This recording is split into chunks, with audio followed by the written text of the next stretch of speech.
epitome of luxury fashion, has a story that is nothing short of extraordinary. From a teenage founder who was homeless, uneducated, and slept in the forest, to the current CEO who holds the title of the world's wealthiest man with a net worth of $216 billion. The brand's journey is a true rags to riches tale. But the path to global domination was not easy, as Louis Vuitton faced numerous obstacles including hostile takeovers, legal battles, and controversies. So how did a homeless teenager turn his dream into reality and build the most influential and recognizable brand on the planet? Follow the incredible rise of Louis Vuitton to find out.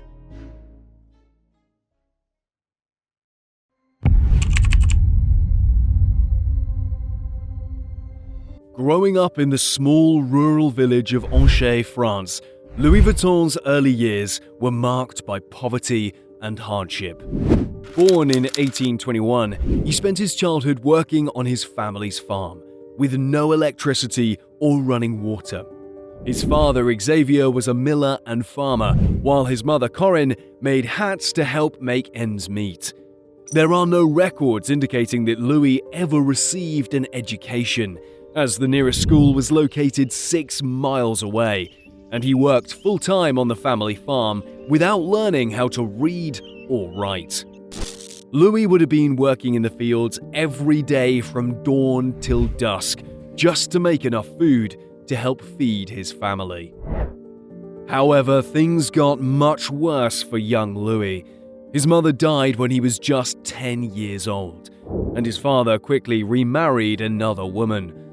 But Louis's new stepmother was incredibly controlling and manipulative towards him, and he constantly got into fights with her. And so when he was just 13 years old, he ran away from home with plans to go to Paris. He slipped out in the middle of the night without even saying goodbye.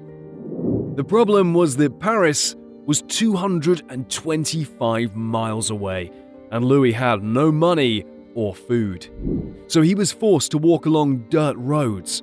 Most nights he slept in the woods with an empty stomach and just a cloak to keep him warm. Every time he ran into a new village, he would do odd jobs in exchange for food or coins. However, there was never enough money left over for housing, so he continued to sleep in the woods or wherever he could find shelter for the night.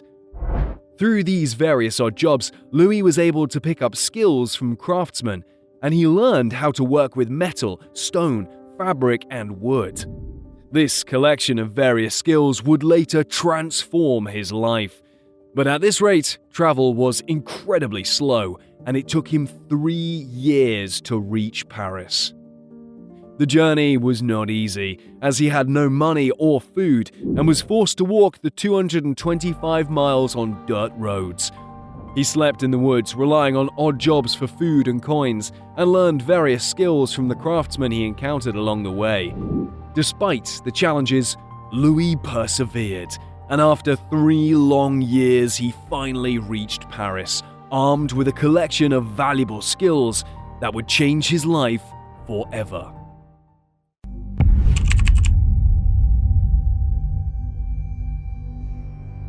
Louis arrived in Paris with nothing but the clothes on his back and a dream to make a better life for himself. He quickly found work as an apprentice boxmaker and packer, where he learned the craft of creating custom-sized boxes for clients, as well as packing and unpacking them for their travels.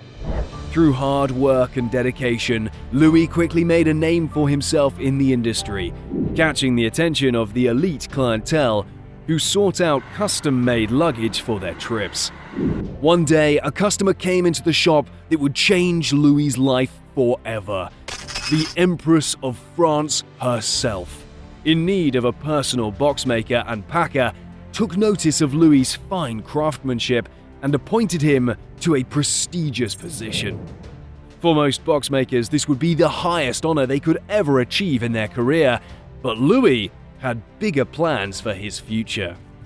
From being a homeless teenager with nothing to his name, Louis had now reached the heights of working among royalty. This was a massive achievement on its own, but Louis knew that he could do more. He had a vision for a better, more efficient suitcase design, and he was determined to make it a reality. After getting married when he was 33, he used his savings to start his own business and opened up his own box-making workshop in Paris. It was here that he began to experiment with new materials and designs for luggage.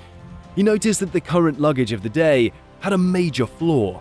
It was made of leather and had rounded dome-shaped tops, making it impossible to stack them.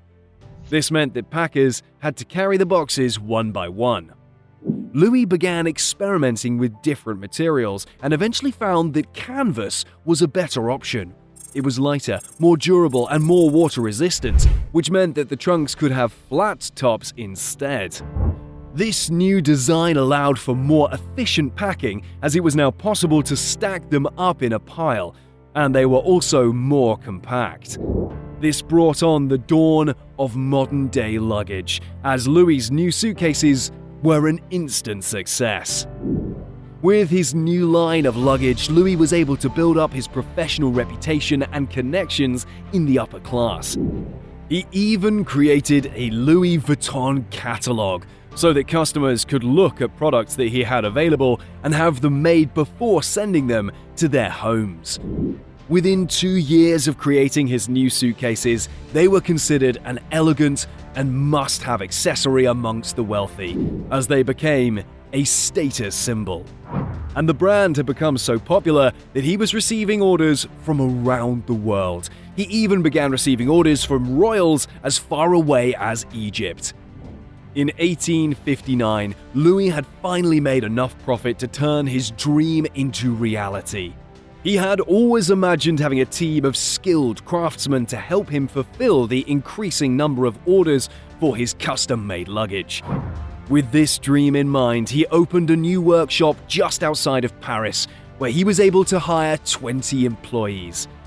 It was around this time that more and more people were beginning to travel by train and boat, and Louis saw an opportunity to expand his customer base. Traveling was no longer a hobby exclusive to the rich, and people from all walks of life were now in need of high-quality luggage. It seemed as though Louis had finally made it, and his future looked bright.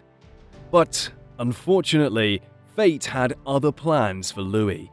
Just as his business was starting to take off, France was heading towards war, and tragedy was about to strike once again for Louis Vuitton.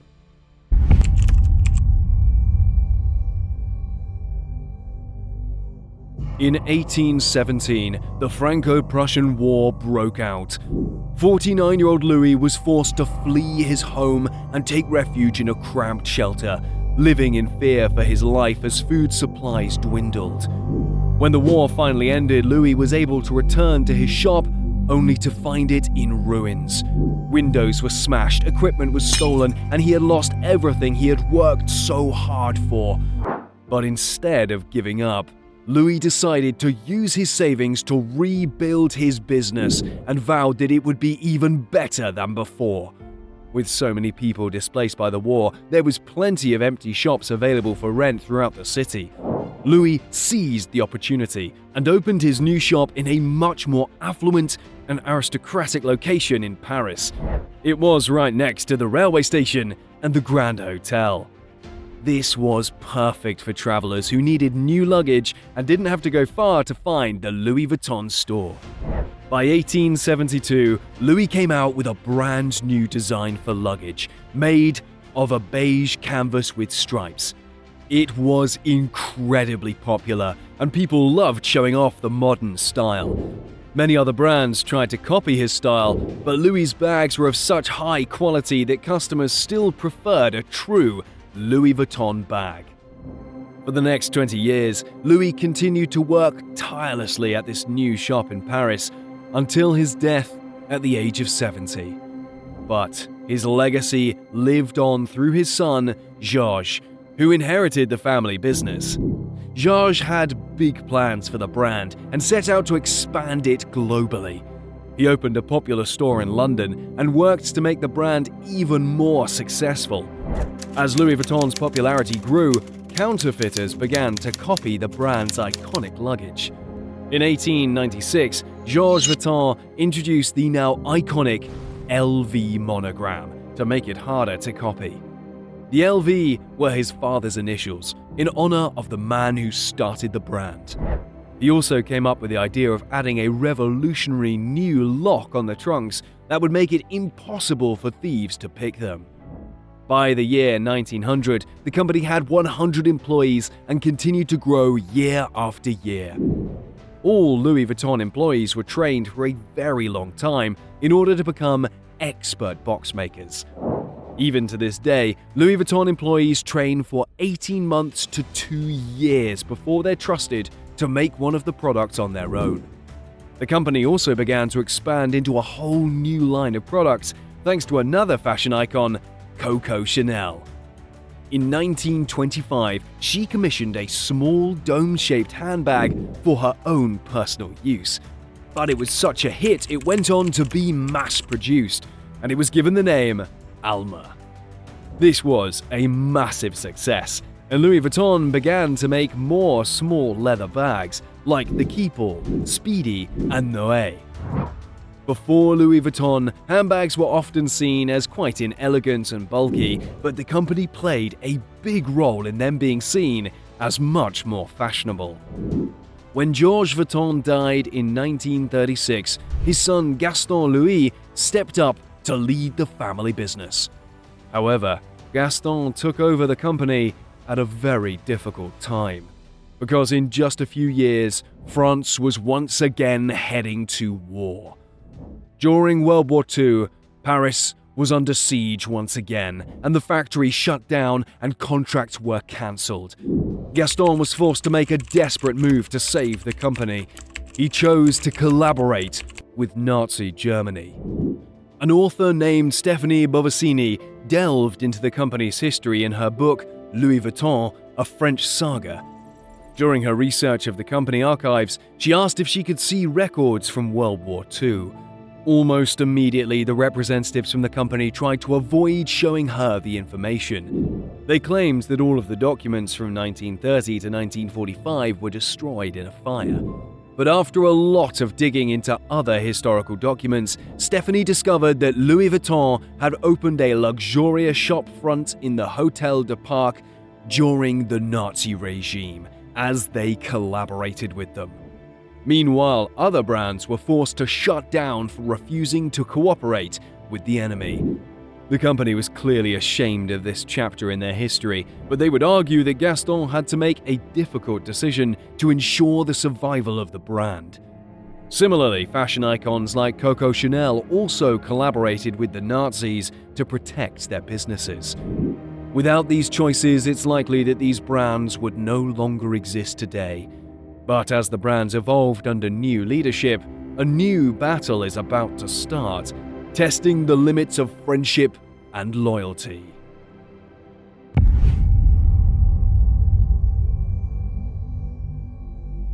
When Gaston passed away in 1970, his son-in-law, Henri Recamier, stepped in to take over the management of the Louis Vuitton brand. This marked a new chapter in the brand's history, as Henri brought a unique set of skills and experiences to the table.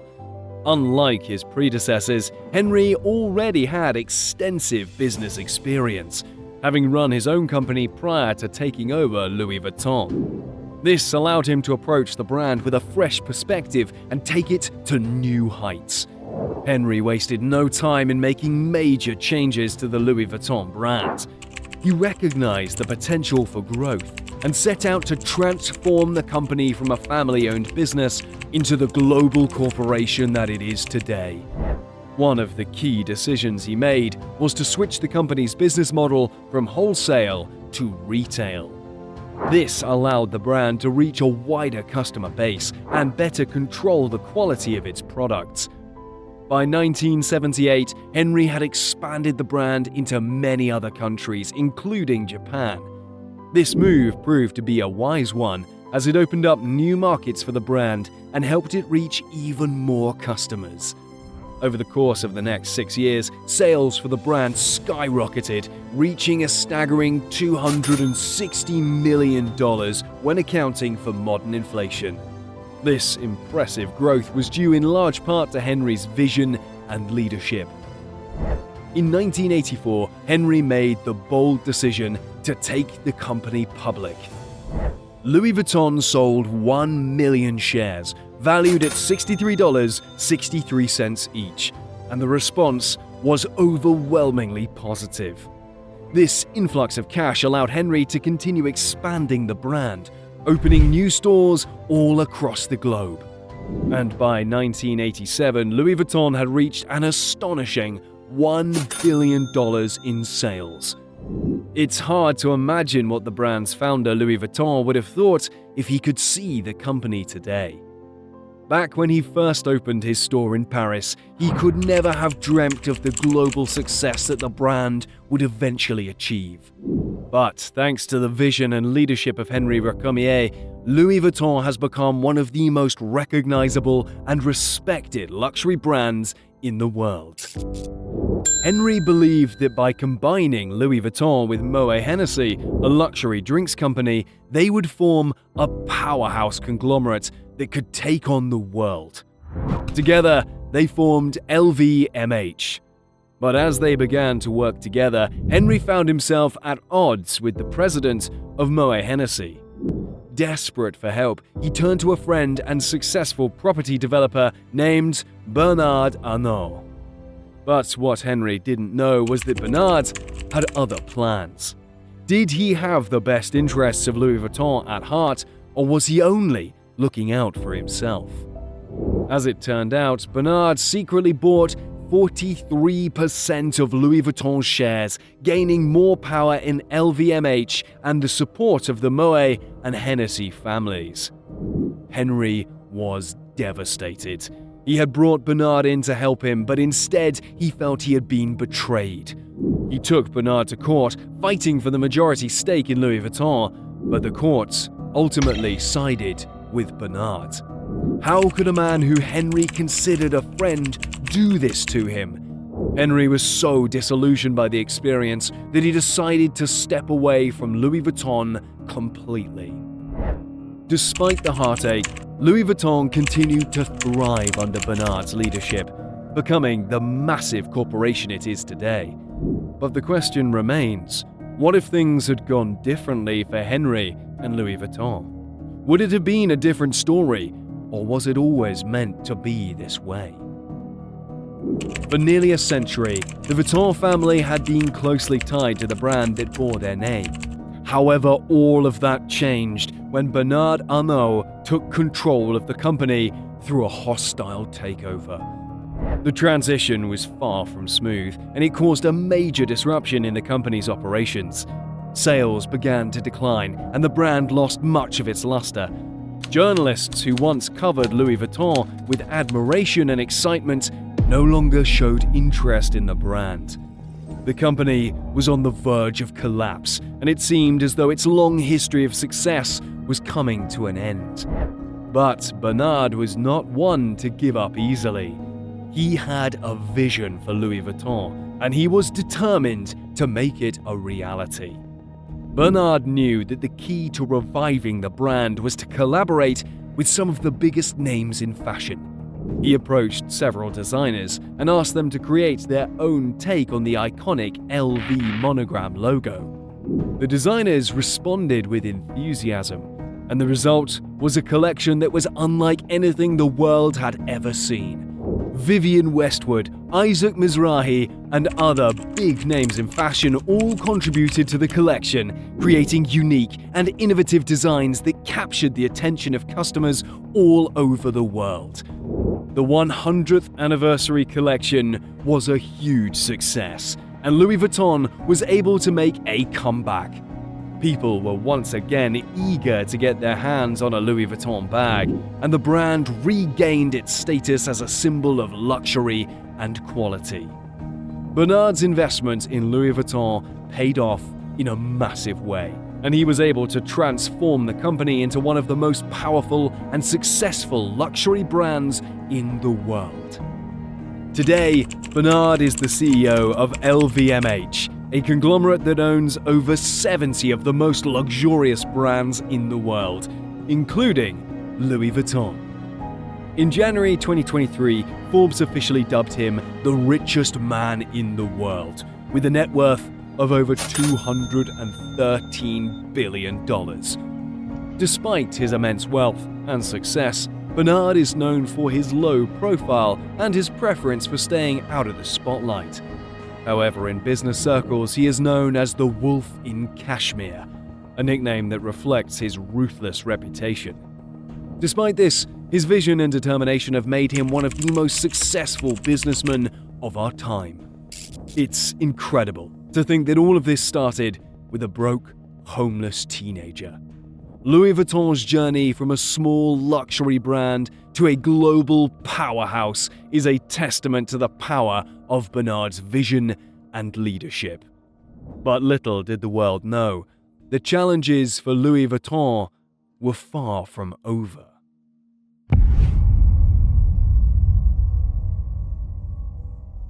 Louis Vuitton has continued to evolve and expand its brand in the modern world. To appeal to a younger audience, they introduced new and vibrant styles that were well received.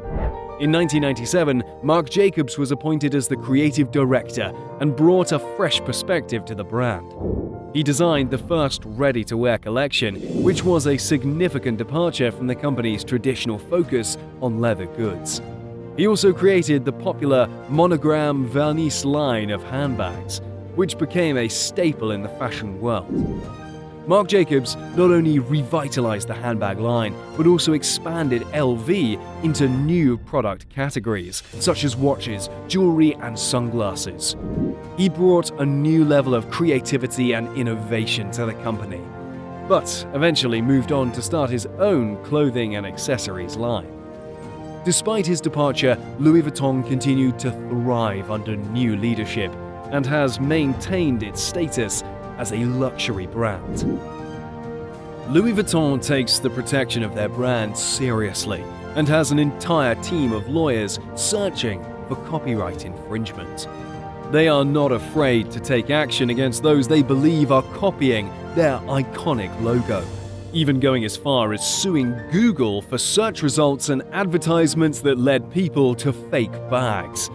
Although Google won the case, arguing they could not control what users put on the internet, Louis Vuitton's legal team remains vigilant in protecting their brand. In a surprising turn of events, Louis Vuitton has also collaborated with streetwear brand Supreme, which has allowed them to reach a new and younger demographic. The collaboration was not without its challenges, as Louis Vuitton sued Supreme for copyright infringement before realizing the potential for a profitable partnership. Today, LV Supreme items like the leather trunk, which is on sale for $125,000, and an LV Supreme hoodie, which is over $5,000, resell for a premium. Despite the success of Louis Vuitton, counterfeiting remains a major challenge for the brand. Counterfeits have been a problem for LV since the early days of the business, and the company estimates that they lose hundreds of millions of dollars annually to fake versions of their products. Despite their efforts to combat counterfeiting, it remains a significant challenge for the brand and one that they continue to work to address. For 168 years, Louis Vuitton has been a name synonymous with luxury and success. Despite the passage of time, the brand continues to thrive, with no signs of slowing down. People from all walks of life aspire to wear the iconic LV monogram, making it a staple among the elite and famous. Today, Louis Vuitton stands tall as the #1 fashion brand in the world, with a staggering value of $39 billion. With over 400 stores located in almost every major city across the globe, the Louis Vuitton name is more ubiquitous than ever, a constant reminder of its timeless appeal and enduring popularity. So, what's your take on Louis Vuitton? Do you consider it overpriced due to the hype, or do you think the exceptional quality of the products validates its hefty price tag? Let me know in the comment below. Now, if you want to see another insane rags to riches story, check out our video on how Starbucks took over the world. Just click the thumbnail here, and I'll see you in a second. Cheers.